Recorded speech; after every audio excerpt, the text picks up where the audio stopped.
Sekarang kita sudah memasuki semester 2 di tahun 2021 ini, di mana saya adalah salah satu investor yang optimis bahwa IHSG akan rally di penghujung akhir tahun ini. Bahkan saya optimis bisa naik sampai 10% IHSG-nya. Nah, apa dasarnya? Kita akan bahas melalui data yang akan saya sampaikan. Tapi sebelum itu, silahkan teman-teman subscribe dulu bagi yang belum subscribe ya. Dan ikuti channel Telegram kami, channel The Investor. Karena di situ kadang saya posting sesuatu atau posting tulisan yang tidak bisa saya videokan ya. Jadi silahkan teman-teman join di channel Telegram kami, channel The Investor. Linknya ada di dalam deskripsi atau di dalam komentar yang sudah kami pin.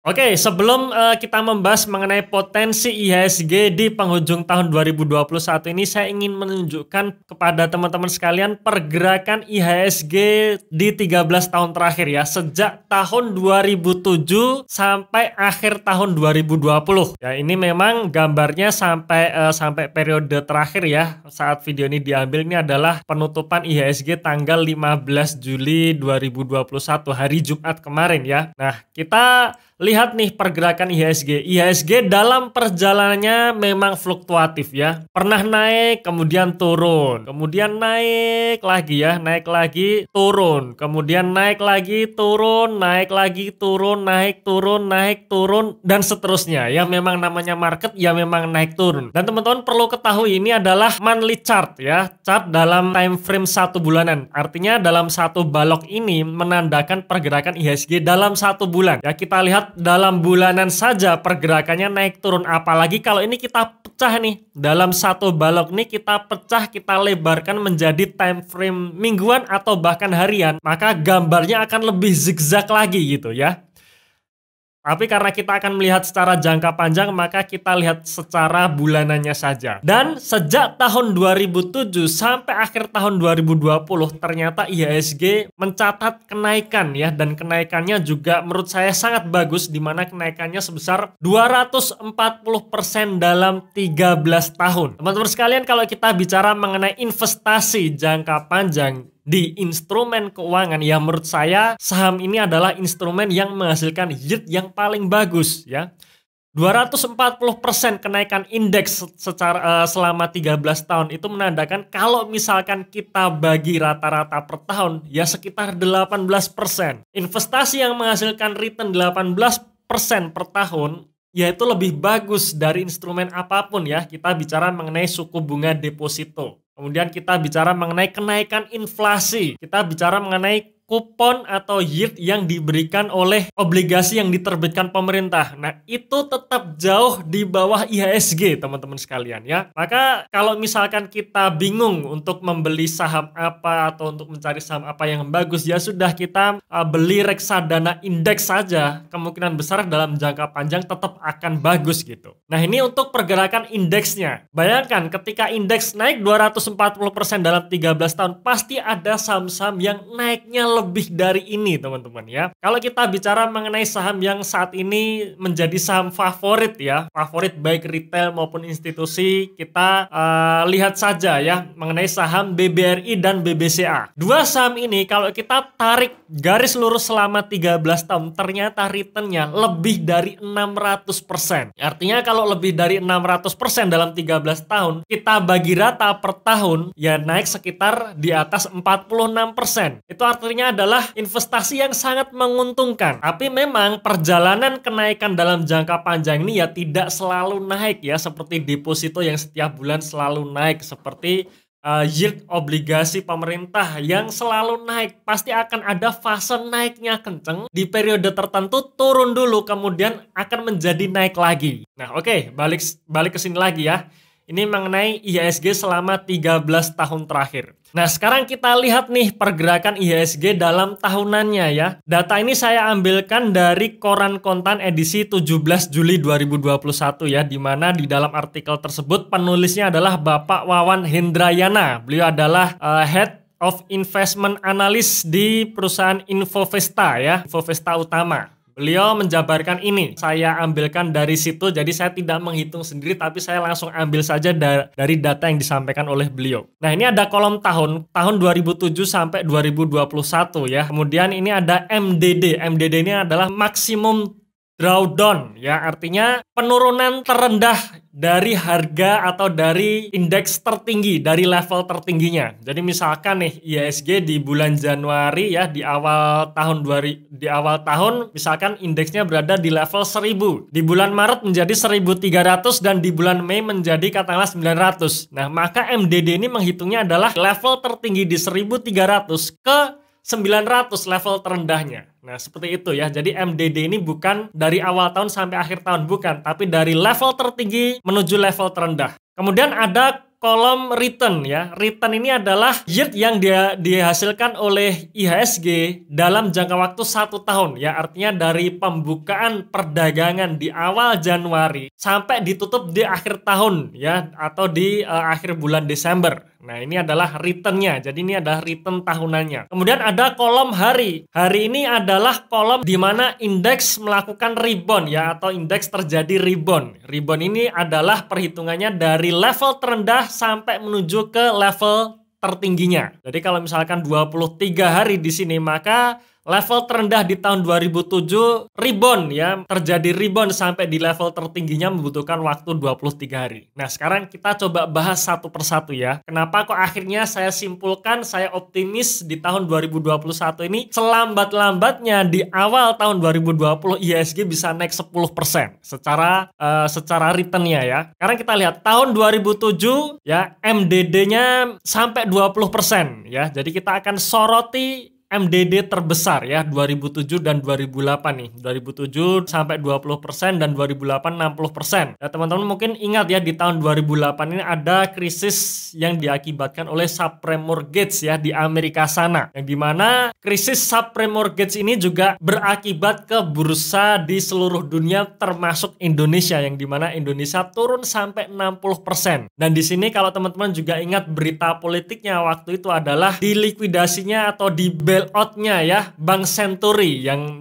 menjadi pembahasan politik yang sangat hangat waktu itu ya. Dan secara return tahunannya IHSG menunjukkan penurunan 50%. Kemudian untuk rebound membutuhkan waktu 293%. Tapi setelah terjadi MDD sampai 60%, akhirnya di tahun berikutnya IHSG naik 86%, teman-teman ya. Jadi kenaikannya yang sangat fantastis sekali. Kemudian kita langsung lari nih ke 2011 ya. Jadi kita lihat MDD di atas 20%-nya setelah tahun 2008. 2011 MDD-nya mencapai 22%. Ya, dimana kalau teman-teman ingat kejadian tahun 2011 ini terjadi krisis Eropa ya, tahun 2011. Krisis utang Yunani. Yunani tidak mampu membayar bunga maupun pokok obligasi yang jatuh tempo ya. Surat utang negaranya, akhirnya obligasinya Yunani menjadi junk bond alias obligasi sampah ya, dan itu juga merembet ke negara-negara Eropa sekitar seperti Irlandia, Portugal, dan Spanyol. Dan karena krisis Eropa tersebut ini ternyata juga berpengaruh terhadap bursa di seluruh dunia ya, termasuk Indonesia, di mana Indonesia terjadi MDD sampai 22% dan perlu waktu 64 hari untuk rebound. Kemudian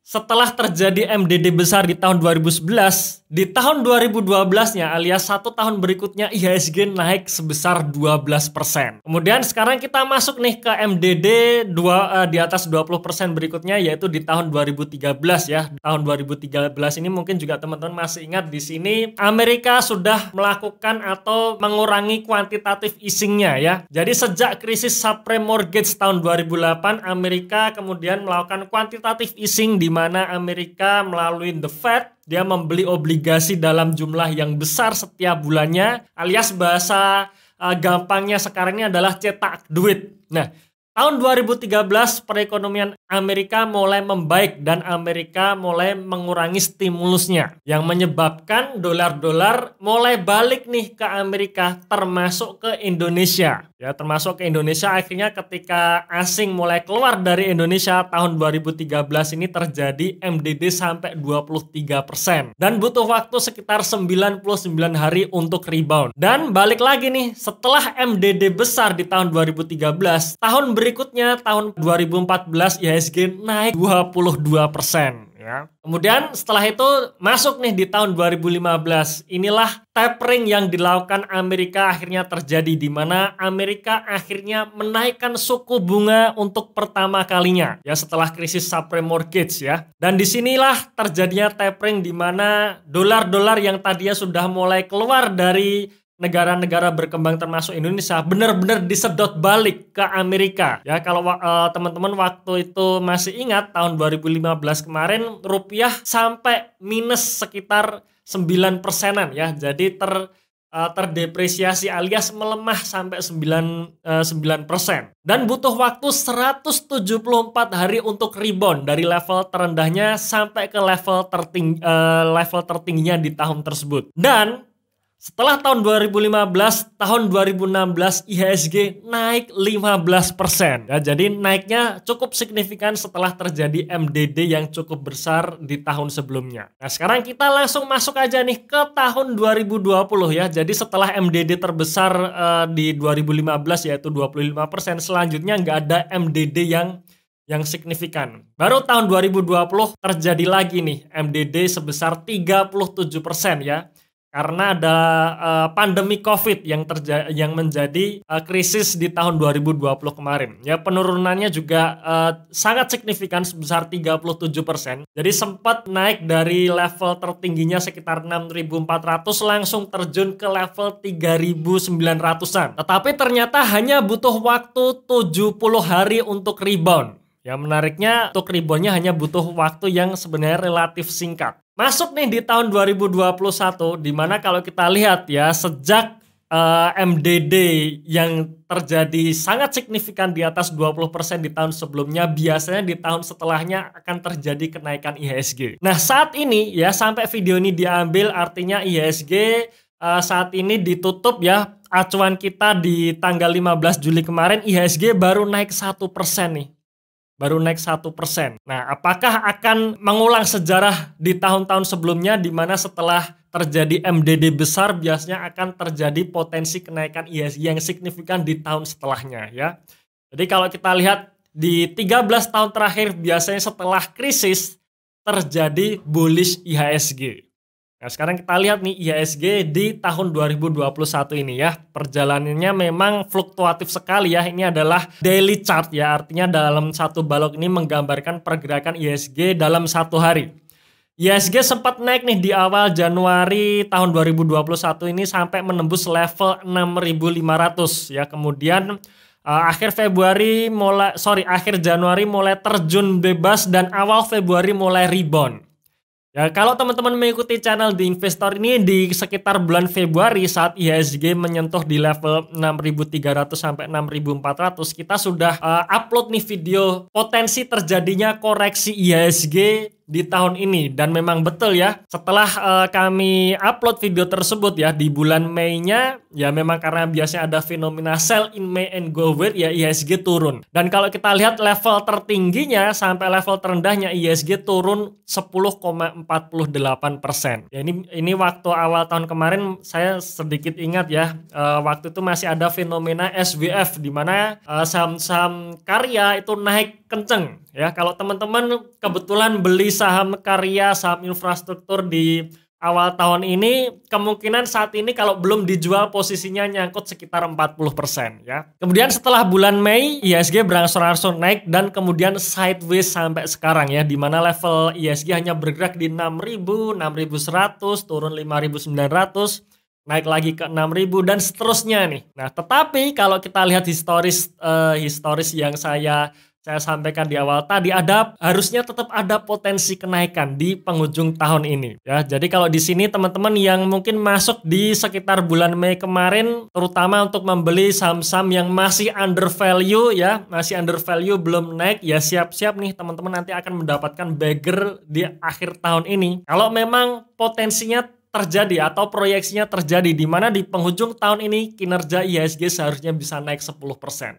Ya, saya optimis ya, karena Sejarah tadi sudah membuktikan setelah MDD terbesar biasanya IHSG naik di tahun setelahnya, maka saya pun juga optimis di tahun ini IHSG akan rally di semester 2 tahun 2021 ini. Paling lambat lah awal tahun di 2021 kemarin naik sampai 10%, saya masih optimis bisa tembus ya kenaikan 10% ini. Oke ya, itu tadi mengenai potensi IHSG yang naik 10% di mana saya optimis di situ. Dan sebelum saya akhiri, saya sampaikan lagi di akhir bulan nanti ya kita akan mengadakan webinar ya, webinar value investing dengan tema mencari peluang multi bagger dengan santai. Ada kata-kata dengan santainya. Jadi bagi teman-teman yang pengen cuan besar tetapi tidak punya waktu untuk mengamati market setiap hari, untuk mengamati sentimen yang terjadi setiap saat, nah sebenarnya webinar ini sangat cocok ya. Tanggal 30 dan 31 Juli jam setengah 8 via Zoom ya. Fasilitasnya dapat rekamannya ya kalau teman-teman nggak bisa ikut. Kemudian ada supporting grupnya juga di mana nanti kita bisa diskusi di grup yang telah kami sediakan. Ya silahkan teman-teman registrasi di website kami www.theinvestor.id. Oke, itu sekilas review mengenai IHSG dan potensi kenaikan IHSG di penghujung tahun 2021